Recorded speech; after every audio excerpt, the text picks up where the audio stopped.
వీడు బాగా గురక కొడుతున్నాడు అబ్బా, మంచిగా పడుకున్నాడు అని అంటారు. లేదు, గురక అనేది ఈజ్ అ బ్యాడ్ ఇండికేటర్. ఒక మనిషి గురక కొడుతున్నాడు అని అంటే తన మెదడుకి కావలసిన ఆక్సిజన్ అందడం లేదు అని అర్థము.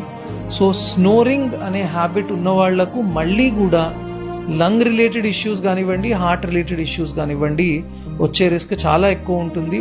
సో గురక అన్నది ఉన్నప్పుడు ఖచ్చితంగా ఒక రెస్పిరేటరీ స్పెషలిస్ట్, పల్మనాలజిస్ట్ అని ఎవరైతే అంటారో వాళ్ళకు చూపించాలి.